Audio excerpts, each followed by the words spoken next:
Hey, how's it going, YouTube? Jay Scotty Son here, back with another video. In today's video, it's an overdue video. I've had this Poncho Pikachu for over a month, so I feel like it is time that I finally made this video. I want to talk about how I was able to obtain this black label Poncho wearing Pikachu, and then I also had this one for about 2 days as well. And yeah, so I went to my cousin's wedding. It was a Friday and Saturday of last month.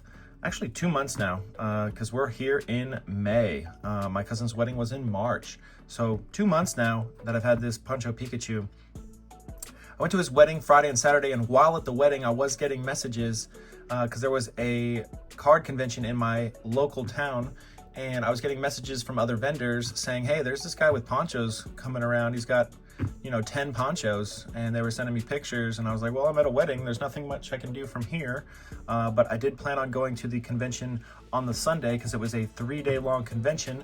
So at the convention on Sunday, I had been speaking with this individual for about 30 minutes who said he was new to the hobby, and he was asking me all kinds of questions, and I was giving him all kinds of answers. And then after I had talked to this individual, I had gone to another vendor's table, and then in the distance I saw him, the guy who I was just talking to another guy, and the vendor pointed me that way and said, hey, that's the Poncho guy.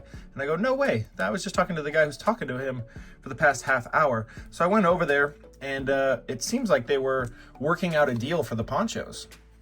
So they had said 3 different ponchos that were all 9.5s for $6,500. And I was like, hey, that's a really good deal. I was going to offer 9.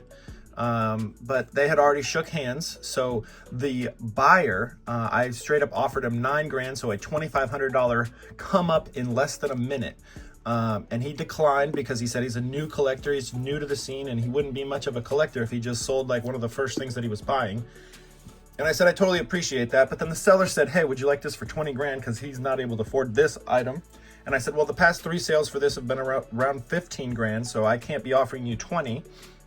And then he's like, well, where would you like to be at? And I said, I'd like to be at 12, which is 80% of your 15K that they've been selling for. And he said, I'll keep that in mind. Give me your Instagram. He lives about 2 hours from here, so he drove in from it. He lives in the middle of nowhere, a town called Winnemucca. I mean, you can tell by the name that it's a town that's in the middle of nowhere here in the desert of Nevada. And so a few weeks went by, and he said, yeah, I'm down to 15. And I'm like, well, I'm still at my 12. And then another few weeks went by, and he's like, what about 14? And I said, well, I'm still at 12. And then he said, what about 13 if I throw in all of these boxes? And all of these boxes do have the sleeves in them, which is really cool. And I said, if you threw in all these boxes, I'd be at 13, because I value these boxes at approximately like $300 a piece, $200 a piece, roughly, depending on which one. And they're still in there. Very nice that he threw in these boxes. So he actually had a recall on one of his Hondas, and he had to, these are actually kind of hard to slip back in. There we go.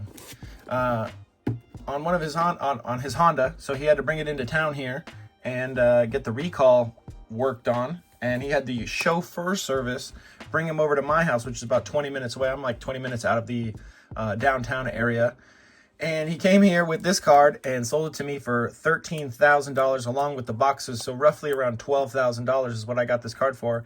And lo and behold, another one just sold yesterday at auction for $14,600, so they are roughly around 15 grand most of the time.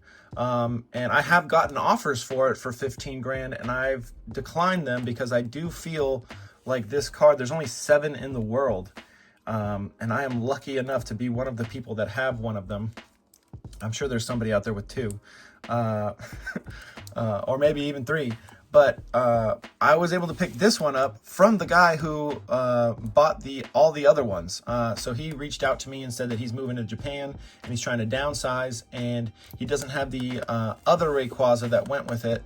He did have the Gyarados and Magikarp.